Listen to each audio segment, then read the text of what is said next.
Before I begin, if you've ever lived through favoritism, quiet rejection, or being overlooked by the people who were supposed to love you equally, please leave a comment, and subscribe to StoryForge Network.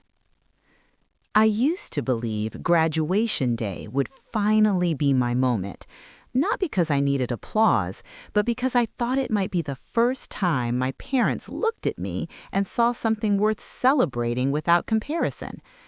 I'd spent 4 years working 2 part-time jobs, studying late into the night, and pushing through exhaustion while my sister stayed comfortably wrapped in the safety net they'd always stretched wider for her.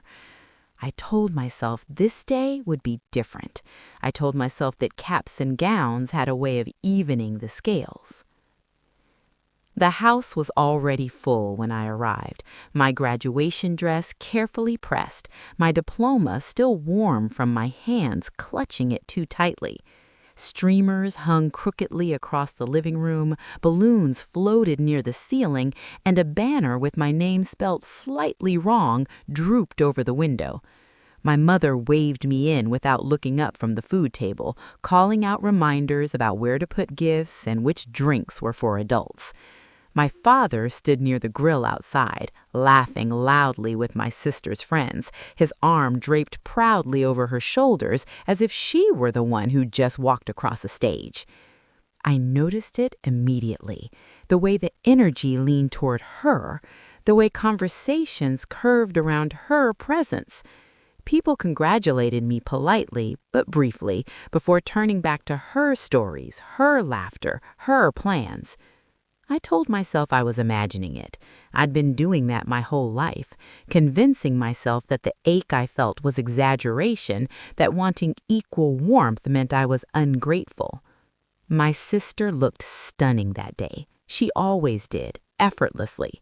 She wore a bright smile and a new outfit my parents had bought her just because, and she accepted compliments like they were currency she'd never run out of.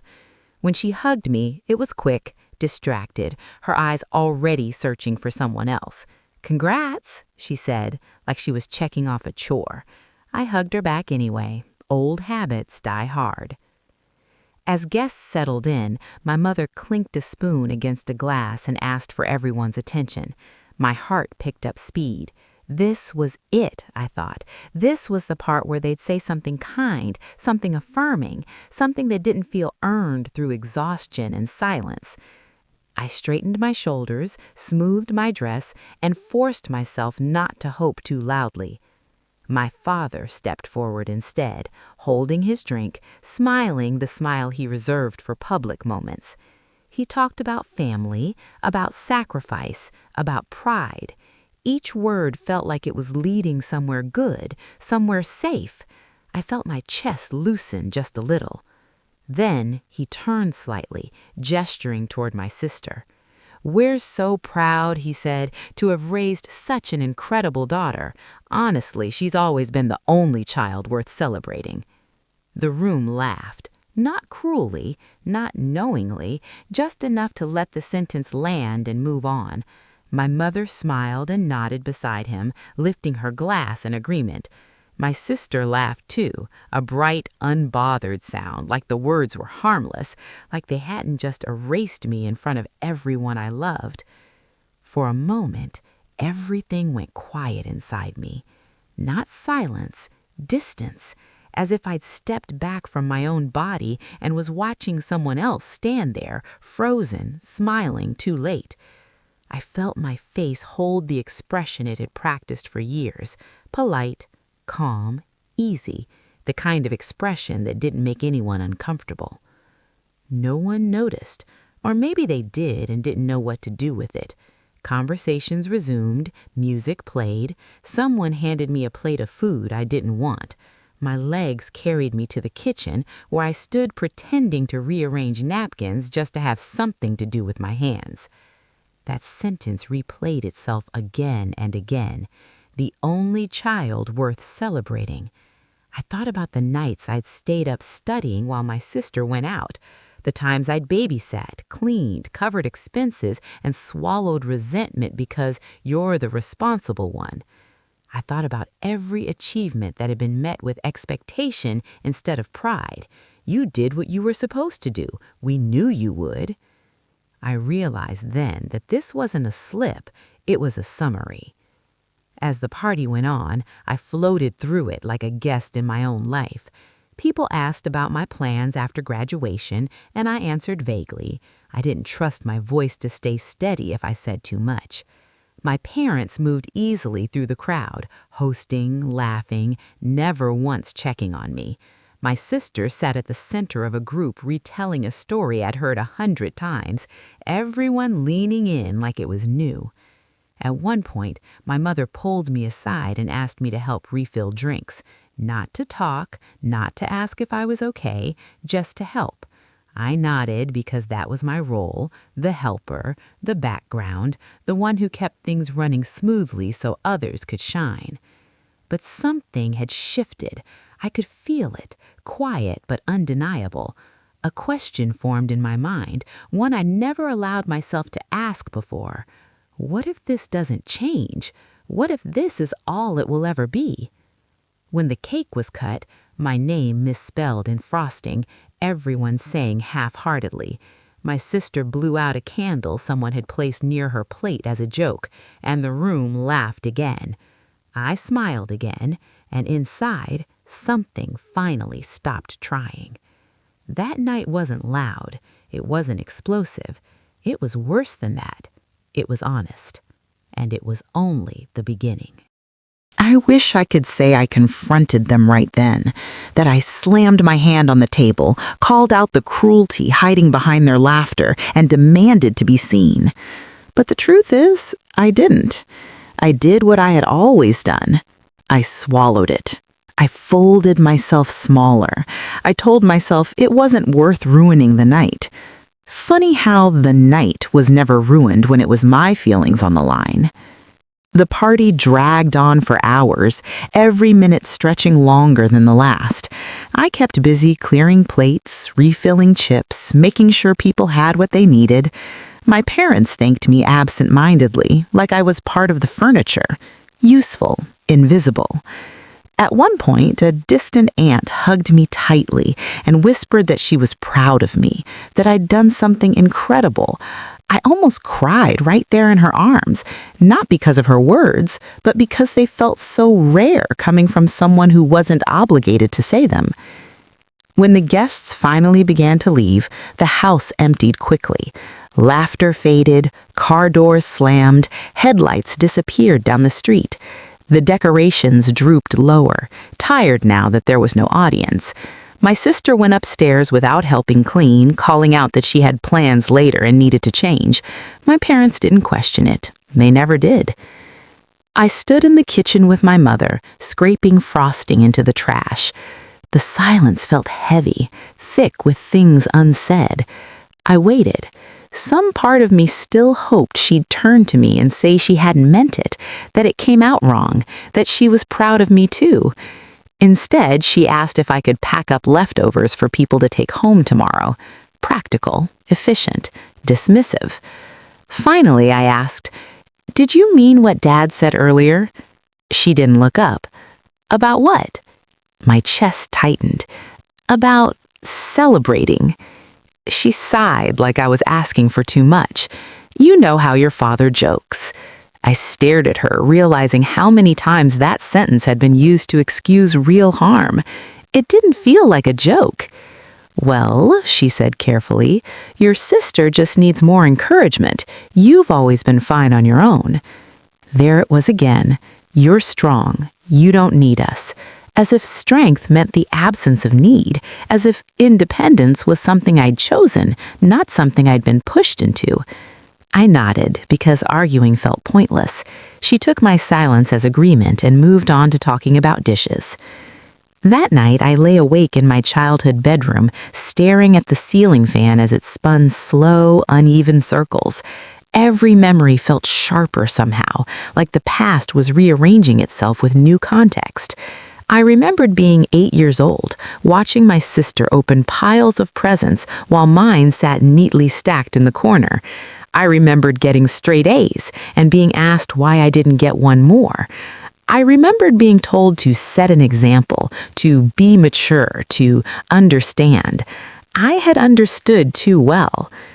In the morning, I left early, before anyone woke up. I packed my car quietly, the sound of the trunk closing echoing louder than it should have. As I pulled out of the driveway, I didn't look back. I wasn't angry. I was tired. There's a difference, and it took me years to learn it. Over the next few weeks, my parents called like nothing had happened. They asked about job interviews, about bills, about practical things. They didn't mention the party. I didn't either. But the distance between us grew anyway, invisible, but real. Every conversation felt shallow, scripted. I realized I'd been performing my whole life, playing the role that kept the peace. Without that performance, there wasn't much left to say. My sister texted me once, asking if I was still upset. I stared at the message for a long time before replying that I was just busy. It was easier than explaining something she'd never had to feel. She responded with a thumbs-up emoji and didn't reach out again. Graduation photos were posted online a few days later. My parents shared one of my sister and them together, captioned with how proud they were of their amazing girl. I wasn't in the frame. I didn't comment. I didn't like it. I closed the app and sat quietly with the ache in my chest until it dulled. That's when something unexpected happened. My grandmother called. She hadn't been at the party. She was too frail now, too tired, but she'd heard about it. News traveled fast in our family when it involved celebration. Her voice was soft but steady, and when she asked how I was really doing, the dam finally broke. I told her everything, not just about the toast, but about the years leading up to it, about feeling second best in my own home, about learning to survive on scraps of approval. She listened without interrupting. When she finished, there was a pause. Then she said, "I'm sorry they made you feel that way. They've been wrong longer than they know." No excuses, no minimization, just acknowledgement. It felt like air after being underwater. She told me, life has a strange way of continuing even when something inside you feels unfinished. I started my new job, learned the rhythms of adulthood without the safety net I'd never really had anyway, and tried to focus on building a future that didn't depend on anyone else's approval. On the surface, I was doing well. Inside, I was still untangling years of lessons that had taught me love was something to earn. My parents noticed the distance eventually. My mother asked why I didn't come by as often. My father joked that I'd forgotten about them now that school was over. I smiled politely and said work was busy. They accepted that explanation easily, perhaps relieved not to dig deeper. Accountability was never something they'd practiced well. My grandmother and I spoke more often during that time. Our conversations became the anchor I didn't know I needed. She asked about my job, my apartment, whether I was eating well. She also asked questions no one else ever had. How did you feel when they said that? What do you want for yourself, not what's expected of you? Each question felt like permission, permission to want more, permission to acknowledge pain without apology. One afternoon, she asked me to come visit her alone. No parents, no sister, just us. The request made my stomach tighten, though I couldn't explain why. I drove to her house with a sense of unease and comfort tangled together. She was sitting in her favorite chair by the window when I arrived, sunlight tracing the lines of her face. She looked smaller than I remembered, but her eyes were sharp, observant as ever. She asked me to sit and took my hand in both of hers.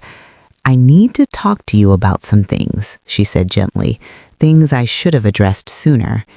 She told me she'd noticed the imbalance when we were children, how my parents leaned on me while pouring resources into my sister, how they praised compliance and punished need. She admitted she hadn't intervened as strongly as she should have, that she told herself it wasn't her place. That regret lived heavy with her now. I didn't know what to say. I'd never heard an adult in my family take responsibility like that. It felt both healing and heartbreaking. She went on to tell me that she'd been putting her affairs in order, that she wanted to make sure I was protected, seen, and provided for in ways my parents hadn't managed.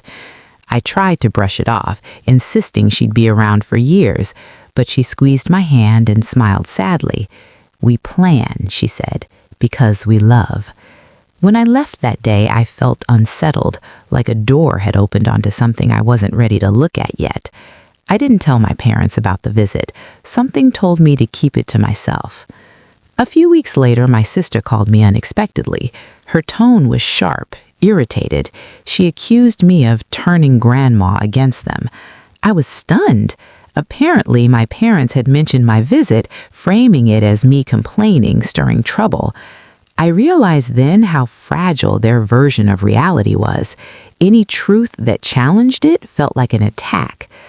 I told my sister calmly that I hadn't said anything untrue, that I'd only shared my experience. She scoffed and hung up. The old guilt tried to resurface, but it didn't stick the way it used to. Therapy had given me a new lens.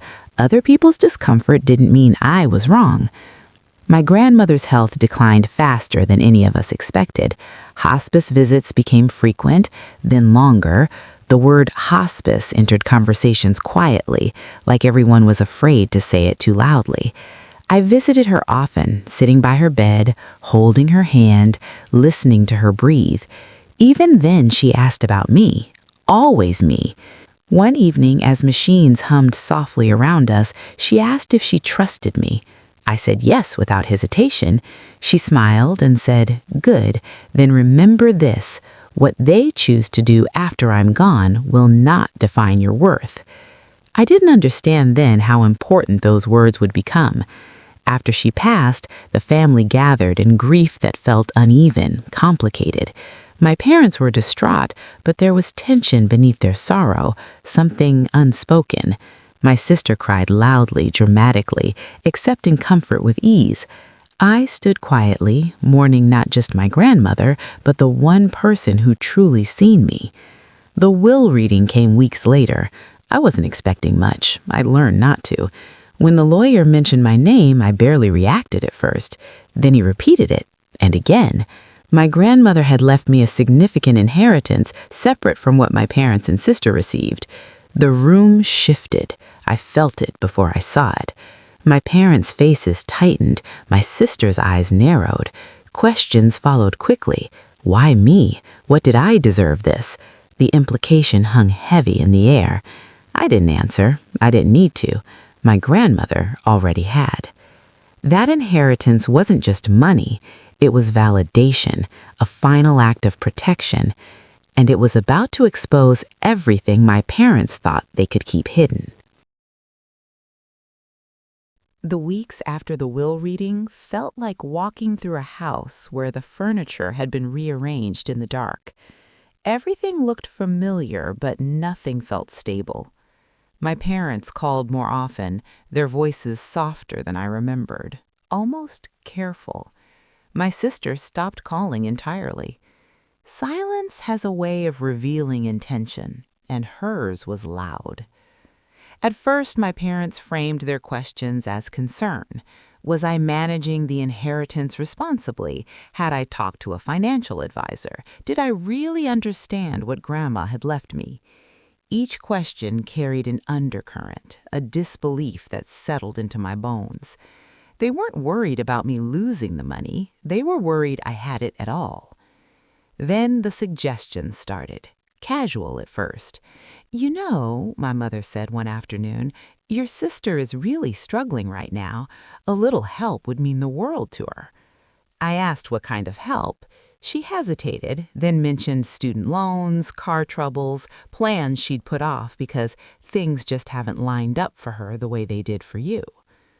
I almost laughed. The irony sat heavy on my tongue. Things had never lined up for me. I had lined them up myself, quietly, without applause. I told my mother I needed time to think. That answer didn't satisfy her. It never had. She pressed, reminding me how close family was supposed to be, how money changed people, how Grandma would want harmony. I wondered if Grandma knew these lines would be used in her name. I suspected she did. A few days later, I found out my parents had already made plans, not with me, with the money. My sister let it slip during a tense phone call, her words sharp and careless. They were talking about buying her a car, a new one, reliable, safe, something she deserved after all the stress she'd been under. With whose money? I asked, though I already knew. There was a pause. Then she said, like it was obvious, yours. Grandma's. Something inside me went very still. You didn't ask me. She scoffed. Why would we? You're not selfish. That sentence hit harder than any insult could have. It confirmed everything. They hadn't stolen from me yet, but they had already decided my consent wasn't necessary. My identity as the easy one had become permission. I told her no, simply, clearly. No explanations, no apologies. The line went dead. The fallout was immediate. My parents accused me of being cold, of letting money come between family. My mother cried, my father grew distant, clipped. They reminded me of everything they'd ever done for me, every expense they'd covered, every sacrifice they believed they'd made. I listened, stunned by how quickly love turned transactional when the power shifted. Then the call that changed everything. It wasn't from my parents or my sister. It was from a hospice social worker. She introduced herself gently and asked if I had a moment to talk about my grandmother. My heart dropped, fear flaring despite knowing the worst had already happened. She told me my grandmother had made a call shortly before she passed, a documented one.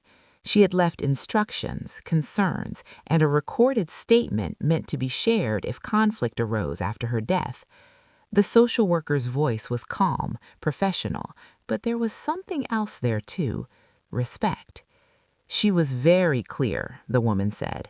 She wanted to make sure her intentions couldn't be misrepresented. My hand shook as I held the phone. I felt like I was standing at the edge of something final.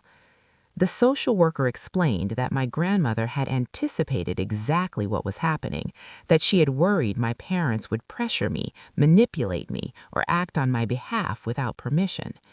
In the call, my grandmother stated plainly that the inheritance left to me was mine alone, not to be shared, not to be redirected, not to be managed by anyone else. She said you'd been overlooked for a long time, the woman continued softly, and she didn't want that to happen one last time. I cried then, deep, shaking sobs that came from somewhere old and tender. Not just because I felt protected, but because someone had seen the pattern clearly enough to name it out loud. The social worker told me copies of the call transcript and documentation were being added to the estate file, that if any disputes arose, there would be no ambiguity. My grandmother had been thorough, loving, fierce in her quiet way. When I hung up, I sat in silence for a long time. Then I called my parents. I told them about the call, about the documentation, about Grandma's wishes. The line was quiet. Too quiet. My father finally spoke, his voice tight. Did she not trust us? I answered honestly. She trusted me. That conversation ended badly. Accusations flew, old grievances resurfaced. They said Grandma had been manipulated, that I'd poisoned her against them, that I was tearing the family apart over money. I listened until I couldn't anymore. Then I said something I'd never said before. This isn't about money, it's about respect, and you've never given me any. I hung up shaking, but resolved. The next few months were brutal. Lawyers got involved, family gatherings became battlegrounds or stopped altogether. My sister sent messages filled with bitterness, blaming me for opportunities she felt were stolen. I didn't respond. For the first time, I chose peace over proximity. Through it all, I kept thinking about that night at my graduation, about the toast, about how small I'd felt. That version of me wouldn't have survived this, but she had grown into someone else, someone who could stand firm without screaming, someone who understood that boundaries weren't cruelty, they were clarity. Eventually, the legal matter settled. The inheritance remained mine, exactly as Grandma intended. I didn't feel victorious. I felt tired and strangely free. The family I'd been born into had shown me who they were when the script changed, and I was finally brave enough to believe them. After the legal dust settled, the silence was deafening. No more frantic calls, no more emotional messages disguised as concern. My parents retreated into wounded pride, and my sister vanished completely from my life. At first, I kept checking my phone out of habit, half expecting someone to reach out and say they finally understood. No one did, and slowly the habit faded. Grief came in layers I hadn't expected. I mourned my grandmother deeply, but I also grieved the fantasy of a family that might one day choose me without conditions. Letting go of that hope felt like tearing off a bandage that had been hiding an old wound. Painful, but clean. I started using part of the inheritance exactly the way my grandmother would have wanted. Not extravagantly, intentionally. I paid off my student loans, I set aside savings, I invested in therapy without guilt. For the first time, my future felt solid beneath my feet instead of fragile and borrowed. Therapy sessions became a place where I learned to sit with uncomfortable truths. One of the hardest was realizing how deeply I'd internalized my role. I had believed being overlooked was the price of belonging, that if I asked for too much, I'd lose even the scraps of affection I was given. Naming that belief didn't erase it overnight, but it loosened its grip. Months later, my mother showed up at my apartment unexpectedly. She looked tired, smaller than I remembered. For a moment, instinct kicked in, the urge to fix, to soften, to invite her in without question. I paused, took a breath, then opened the door. She apologized, not perfectly, not completely, but sincerely enough to matter. She said she hadn't realized how much damage had been done until the inheritance forced everything into the open. She admitted she'd leaned on me because it was easy, because I never said no. That confession hurt more than any insult, but it was honest. I told her I wasn't ready to rebuild things the way they were, that any relationship going forward would have to be different, slower, with boundaries.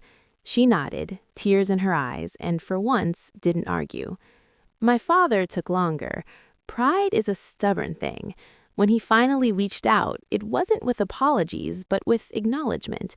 He said he hadn't known how to raise two daughters without comparing them, that he'd chosen the path of least resistance and called it fairness.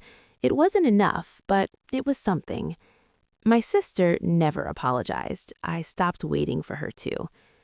Time did what time does best.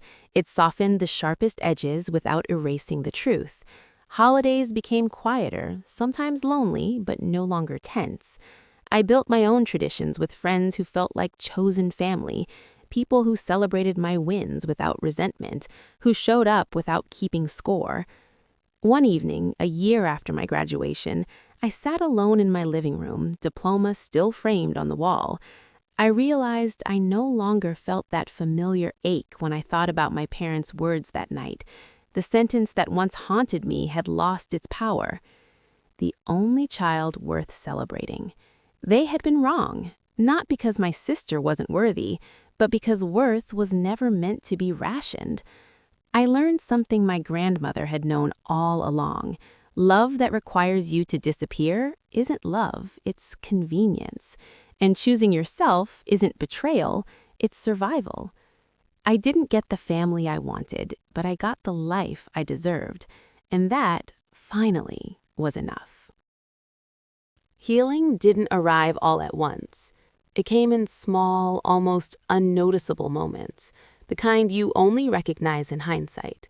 Like the first time I spoke about my family without my voice tightening, or the first holiday I spent alone without feeling like I was being punished, or the first decision I made purely for myself without mentally calculating how it would be received by people who had never truly considered me.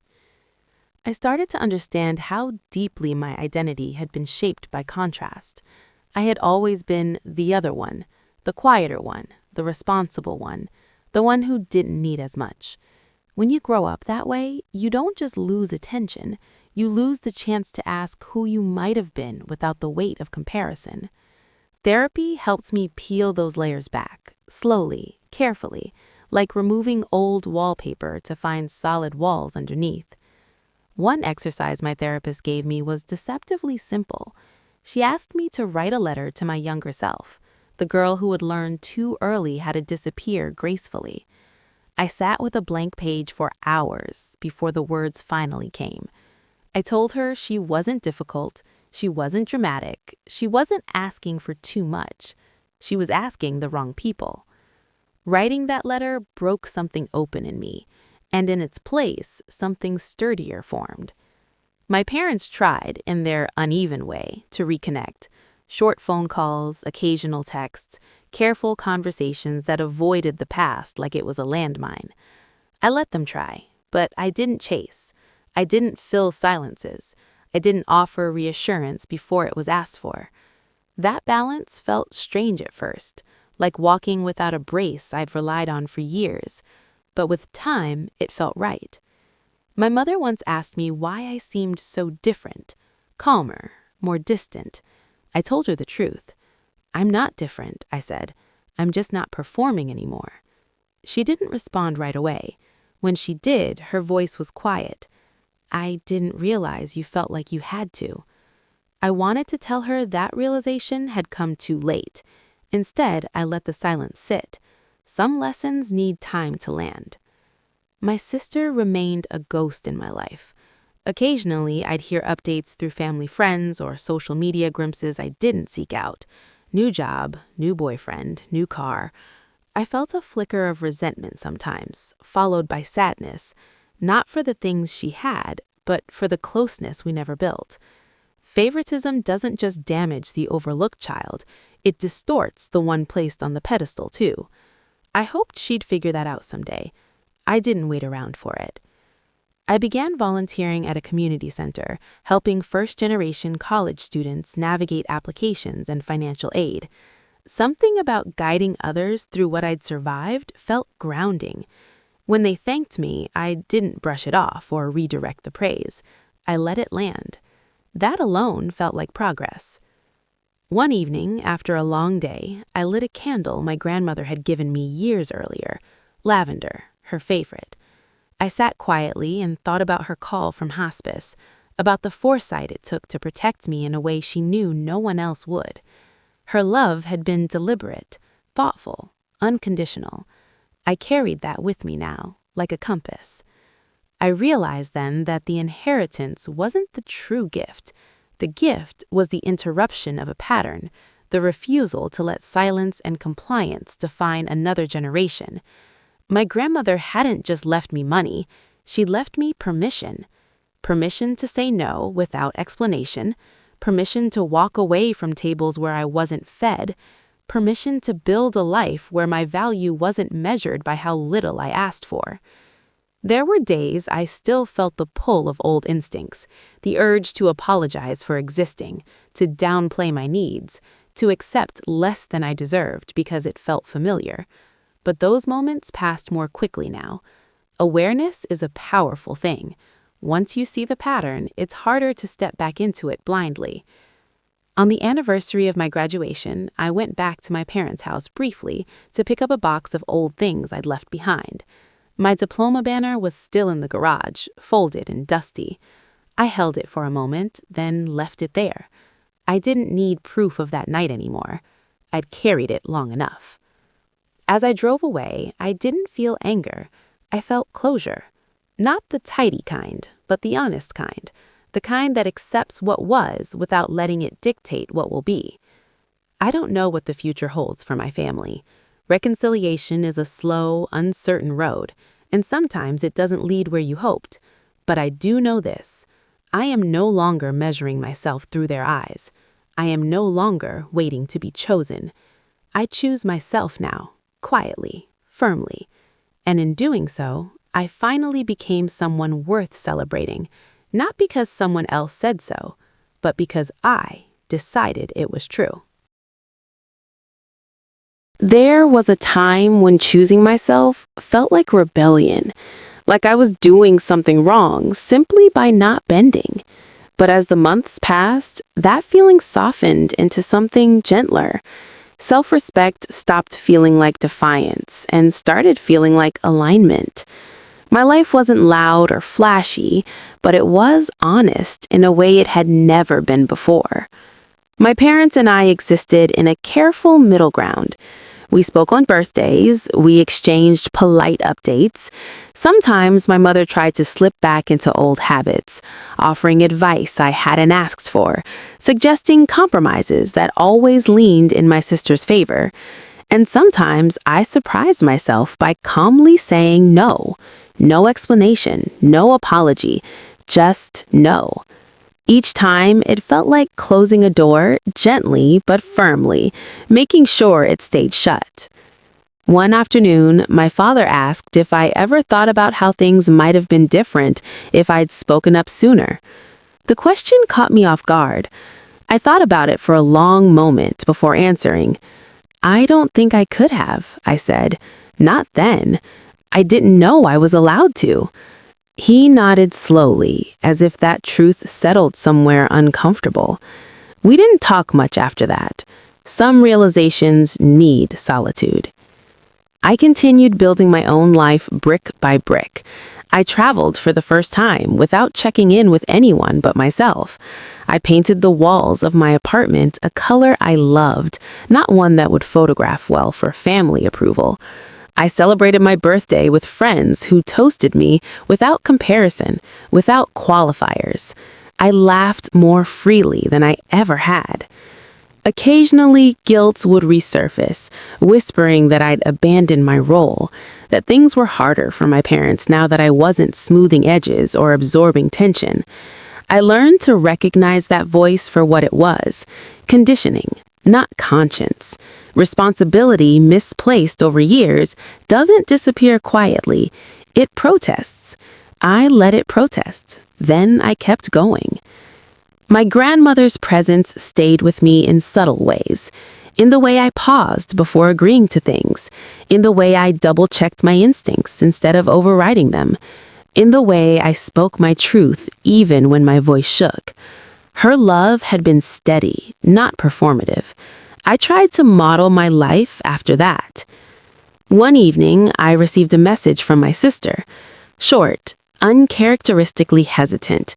She said she'd been thinking about everything that had happened, that she didn't know how to fix it, but she was tired of pretending nothing was wrong. I stared at the screen for a long moment. The old me would have rushed in, eager to repair. The new me sat with the question of whether I wanted to reopen that door. I replied honestly. I told her I was open to a conversation, but not a rewriting of history, not a denial of harm, not a return to the old dynamic. She didn't respond right away. When she finally did, all she said was, "I need time." I understood that better than she probably knew.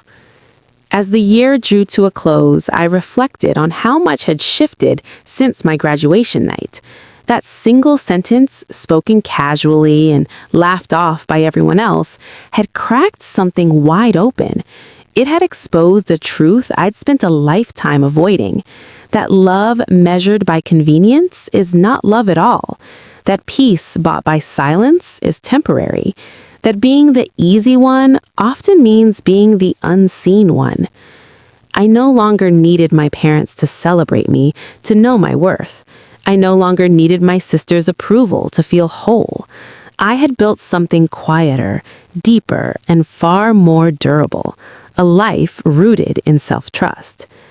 Sometimes, late at night, I thought about that party, the banner, the toast, the way I stood there smiling while something inside me finally refused to keep shrinking. I didn't feel bitterness anymore. I felt gratitude, because without that moment, I might still be waiting, still hoping, still believing my value was conditional.